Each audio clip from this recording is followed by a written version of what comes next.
Nós falhamos, nós somos os primeiros que representamos o clube, falhamos e estamos todos muito tristes, mas enfim, foi o que aconteceu e temos que arcar com a consequência. Dá uma olhada nisso aqui.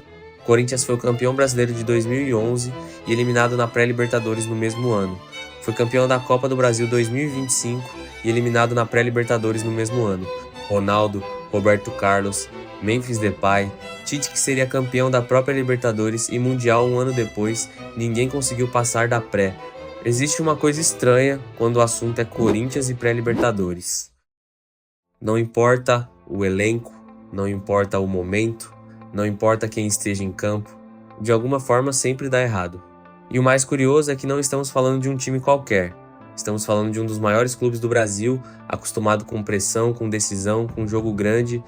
Mesmo assim, quando chega nessa fase específica, algo muda. O Corinthians entra como favorito, mas joga diferente. Erra mais, cria menos, sente mais. E aí vem a pergunta que todo torcedor já se fez, mesmo que não admita.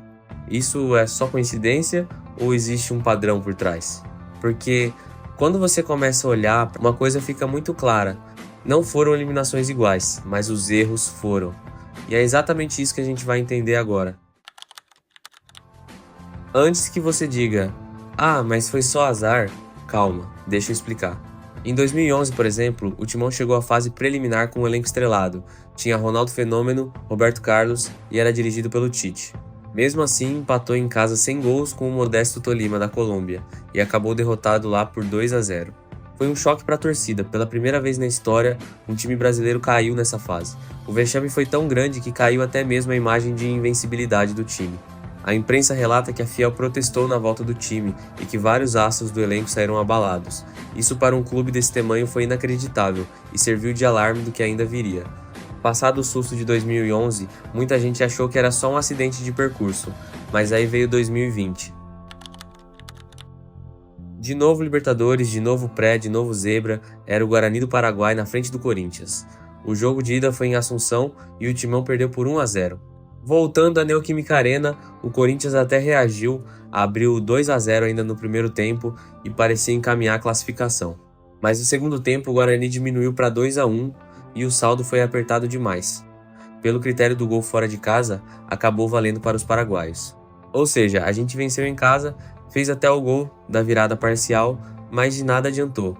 A vantagem construída fora de campo bateu na porta do empate.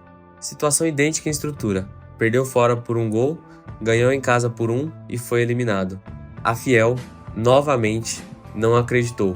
Como assim um adversário considerado menor bateu o Corinthians 2 vezes seguidas em fases decisivas? Para piorar, no dia a dia a justificativa veio da expulsão de um jogador no primeiro tempo e de falhas de concentração, mas a cena foi a mesma de 2011, uma torcida acostumada à glória se via em mais um vexame.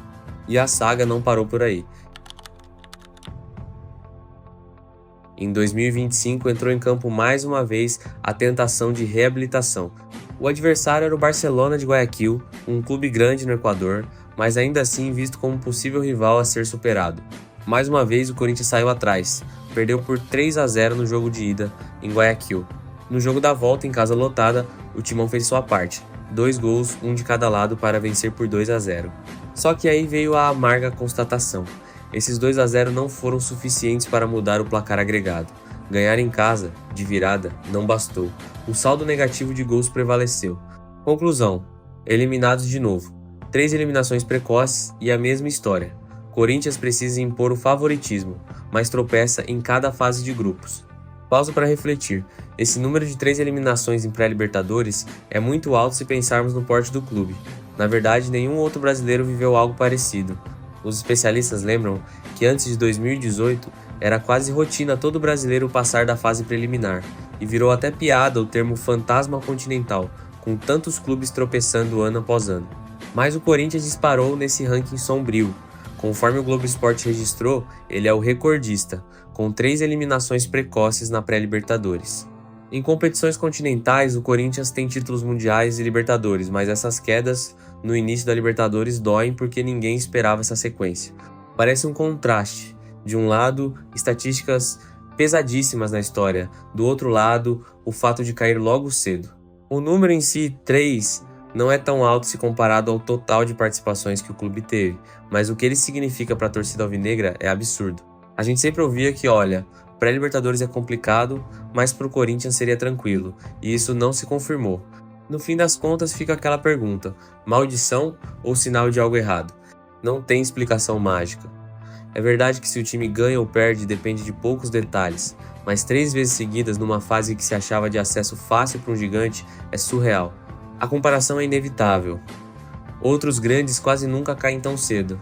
A gente já sabia que pré-Libertadores é um calo, afinal, outros brasileiros tropeçaram também, mas não sabia que o Corinthians seria o time a ter esse carimbo negativo.